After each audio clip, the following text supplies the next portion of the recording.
বলেন, সারা বিশ্ব বলেন, প্রত্যেক জায়গা বলেন, যেই জায়গায় একজন ইমানদার আছে, যেই এলাকায় খাঁটি ইমানদার আছে, আপনারা করে গিয়ে কল্পনা করে দেখবেন, খাঁটি ইমানওয়ালাদের কাছ থেকে আল্লাহ পরীক্ষা নেন। ওই ইমানওয়ালা ওই এলাকার মধ্যে নির্যাতিত। আপনি টানা পর্যায়ে যান, টানা পর্যায়ে যে ইমানওয়ালা, যত পাওয়ার ওয়ালা ইমানওয়ালা ওই টানা পর্যায়ে নির্যাতিত।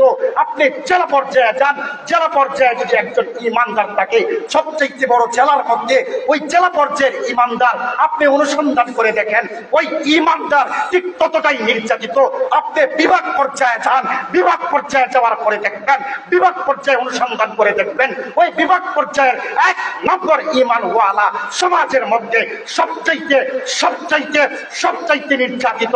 আপনি দেশের পর্যায়ে যান, ন্যাশনাল পর্যায়ে যান, দেশের পর্যায়ে যাবেন, দেশের মধ্যে যত বড় ইমানওয়ালা, দেশের মধ্যে যত বড় যত পাওয়ারওয়ালা ইমানওয়ালা দেখবেন, তার উপরে তত বড় মুসিবত নেমে আসবেন।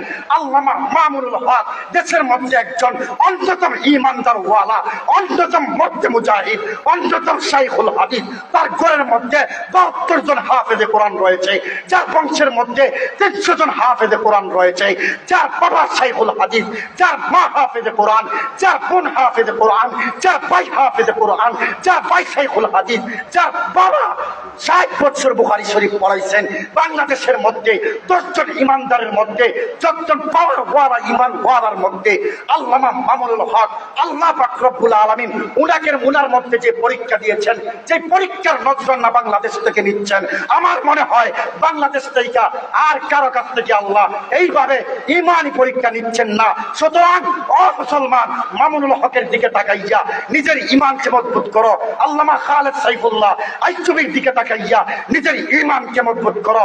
আল্লামা শাকওয়াত হোসেন রাজির দিকে তাকাইয়া নিজের ইমানকে মজবুত করো। যত আহলে হক উলামায়ে কেরাম জেলের মধ্যে বন্দী আছেন, প্রত্যেকের দিকে তাকাইয়া নিজের ইমানকে মজবুত করা দরকার আছে। নিজের ইমানের জন্য যদি প্রয়োজনে আমার সন্তানকে এতিম করতে হয়, সন্তানকে এতিম করব। যদি নিজের ইমানের বিনিময়ে ইমানকে আটকায় রাখতে যাইয়া আমার স্ত্রীকে বিধবা করতে হয়, স্ত্রীকে বিধবা করব। নিজের ইমানকে টিকায় রাখতে যাইয়া আমার জানকে যদি কোরবান করতে হয়, কোরবান করব। আমার বুককে যদি চেঁচড়া করতে হয়, আমার দেহকে যদি টুকরা টুকরা করা হয়, আমার কল্লাকে যদি কেটে কেটে আলাদা করা হয়, তারপরেও বিন্দু পরিমাণ ইমান থেকে আলাদা হব না। ঠিক কিনা ধরে বলেন? আরে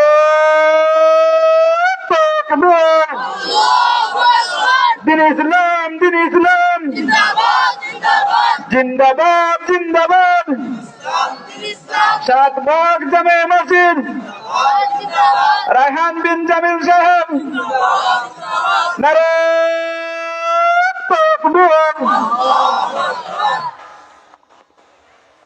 তো বলতেছিলাম যে এই কথা, আসমানের নিচে জমিনের উপরে সবচেয়ে দামি কোন জিনিস? সবচেয়ে দামি কোন জিনিস? জোরে বলতে হবে মুসলমান। সবচেয়ে দামি জিনিস হলো ঈমান। এই দামি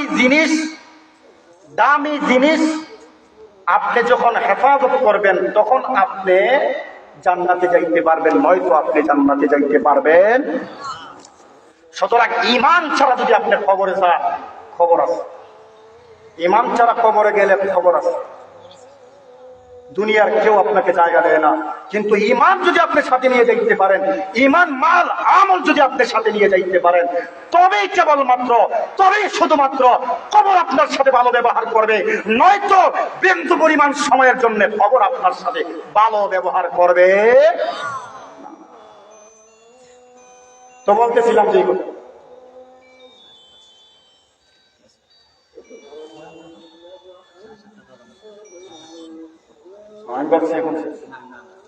চলবে আরো, তাহলে আপনারা আর বুঝবেন চলবে, আরো চলবে।